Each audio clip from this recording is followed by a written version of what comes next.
hadda waxaanu ku sugannahay baartamaha qarniga 19aad Yurub gaar ahaan Ingiriiska waxaan hortaaganahay xaraash dadweyne talo waa maxay shayga la iibinayo waa xaaskiisa shayga la iibinayo waa xaaskiisa dhaqanka ah in xaaska la iska iibiyo selling wife wuxuu bilowday dabayaaqadii qarnigii 17aad Yurub gaar ahaan Ingiriiska maxaa yeelay furiinka dumarka aad ayuu u adkaa oo qarash badan ayaa kaga bixi jiray sidaas darteed inay iska iibiyaan xaasaskooda ayaa u fududeed selling wife iibinta xaaska ayaa ka raqiis badneed qarashka furitaankeeda waxayna ninka ka caawinaysay inuu naagtiisa gado inuu isaga bixiyo qaar ka mid ah qiimihii lagu lahaa waxaa jira sawirro iyo keedo sida idiin muuqda qofkii u baahan inuu ka ogaado waxyaabo dheeri ahna waxa uu ka daalacan karaa website history haweeneyda ninkeeda ka caraysiisa haweeneyda buuqa badan afka qalaadna lagu yiraahdo nagging woman waxaa lagu ciqaabi jiray oo lagu edbin jiray skulls bridle sida idiin muuqata waa birtan oo loogu talagalay in madax loo geliyo dumarka si loogu ciqaabo carabka hoostiisa ayaa la dhigi jiray si haweeneyda aysan u hadlin dhowr saacadood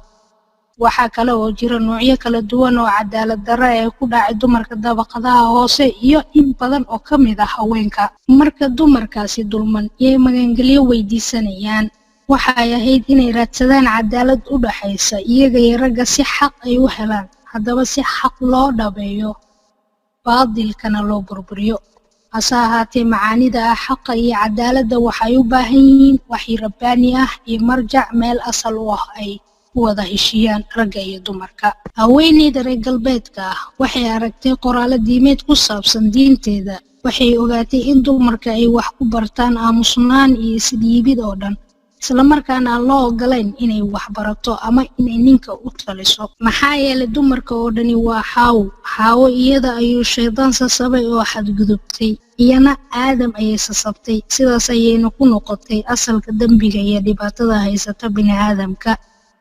sida ku xusun qoraalada nusuusta diinteeda rabbigu waxa uu ku ciqaabayaa dhibaatada iyo rafaadka uurka iyo dhalmada iyo in uu ninku ka sareeyo waxa ay sii aqriyaan qoraalada diintooda in iyaga loo abuuray ragga dartiis raggana looma abuurin iyaga ninku waxa uu iibin karaa gabadhiisa nusuusta waxaad ka fiirin kartaa descriptionka hoose sidaas darteed dumar badan oo reer galbeed ah uma aysan arkin diintooda badbaado xaaladda cadaalad darro iyo dulmiga ay ku jiraan mar haddii aysan marjac u ahayn dumarka waxay rabbaani ah oo kala xadeeya xuduudaha isla markaana caddeeya xuquuqda iyo waajibaadka haweenka ee ku salaysan xaqa iyo cadaaladda aasaaskee dumarka loogu cadaalad falayaa wax qiim la yiraahdo oo haray ma jiraan marka laga reebo qiimka reer galbeedka kaasoo iyaga ku dhawaaqaan in lagu xukumo qiimka xorriyadda iyo sinaanta sidaas darteed waxaa lagama maarmaan ah haweenku inay gaaraan xorriyad oo ay la sinaadaan ragga waayahay ka waran haddii noocyada qaar ee xorriyaddan iyo sinaanta ay ka soo horjeedaan xaqa iyo cadaaladda marka ayaa loo baahan yahay inuu xadido ama qeexo xaqa iyo cadaaladda waa diinta waxay leeyihiin dumarkaasi reer galbeedka ah diinta marka annagana loo eego waxay noo tahay mucaarad oo aan garsooro ahayn sidaas ayayna ku soo baxday kacaankii xoreynta haweeneyda reer galbeedka women liberation movement waxayna ku timid jihayn aadane oo aan ahayn rabbaani sidii caadada ahayd gaf kasta oo hal dhinac u socda ayaa sabab u ah gaf dhinac kale ka dhaca marka waxaa soo ifbaxay oo ka soo dhex baxay kacaankii xoreynta haweenka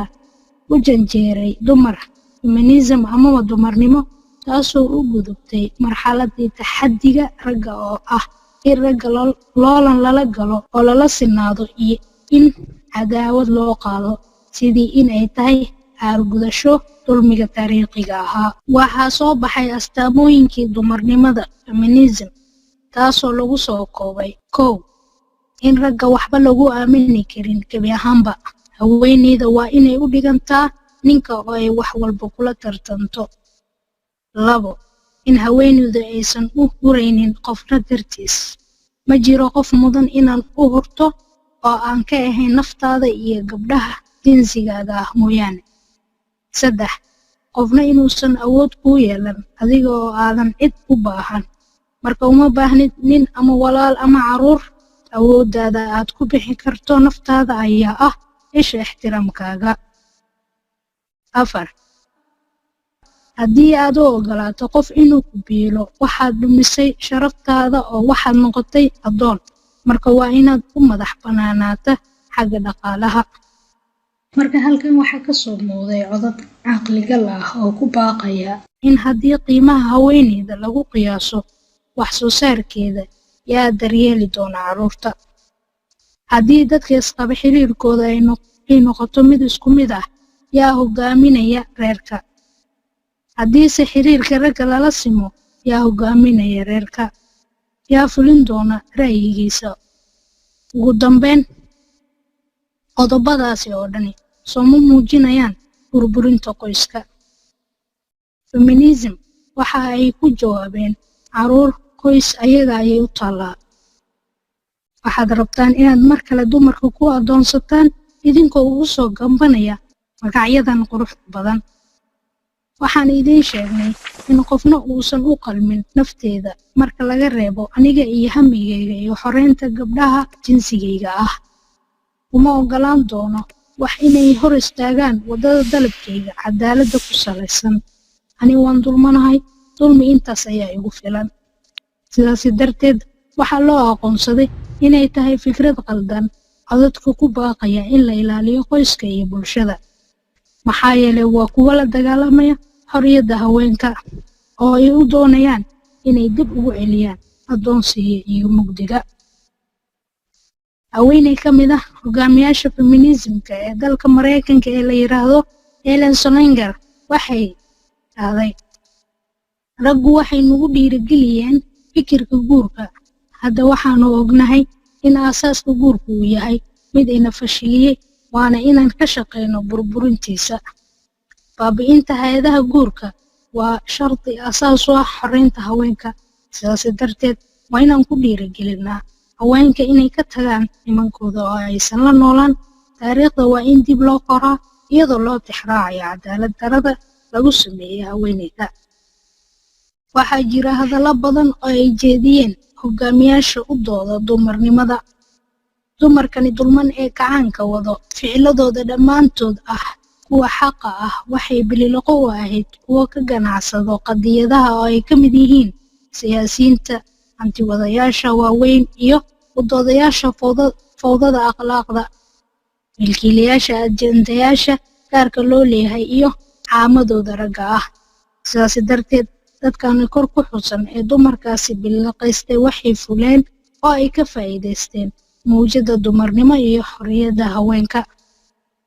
taasoo ay baqirteen qaar ka mid ah kuwa dumarnimada ay madaxa ka martay, sida maqaal ay ku qortay haweeneyda la yiraahdo Nancy Fraser oo ciwaankeedu ahaa sidee dumarnimo ama feminism isu beddeshay oo ay u noqotay mid u shaqayso oo addoon u ah kuna jirta gacanta hantiwadayaasha, iyo sida ay mar kale dib ugu soo ceshan karto hoggaankeeda. Mid ka mid ah dumarka ugu caansan uguna firfircoon dhanka feminismka Mareykanka oo la yiraahdo Gloria Steinem ayaa qirtay wareysi iyo daabacaad iyadoo aan ka xishoon inay taageero dhaqaale ka hesho hay'adaha sirdoonka CIA-da iyagoo taageerayaasha howlaheeda. Waxaa arrinkaasi ku dhaleeceeyay qaar ka mid ah haweenka u ololeeya dumarnimada inay qaloocinayso habsami u socodka dhaqdhaqaaqa feminismka. Sidoo kale waxay taageero ka heleen dhinacyada siyaasadeed. Ololaha feminismka waxaa aad uga faa'iidaystay siyaasiyiinta iyo maalqabeennada Ameerika iyo kuwa Yurub.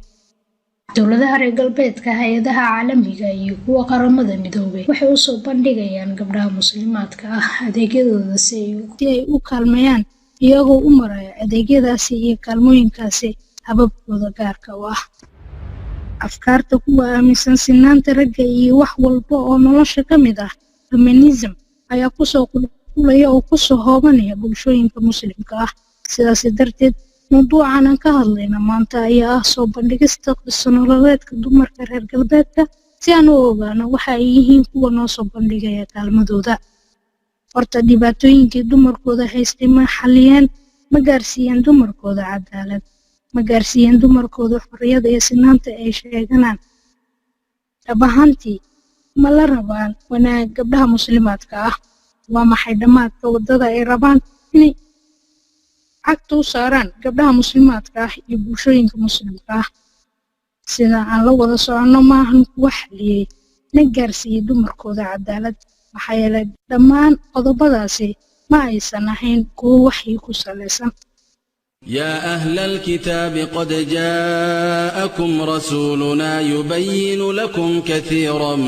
مما كنتم تخفون من الكتاب ويعفو عن كثير قد جاءكم من الله نور وكتاب مبين يهدي به الله من اتبع رضوانه سبل السلام ويخرجهم من الظلمات إلى النور بإذنه ويهديهم إلى صراط مستقيم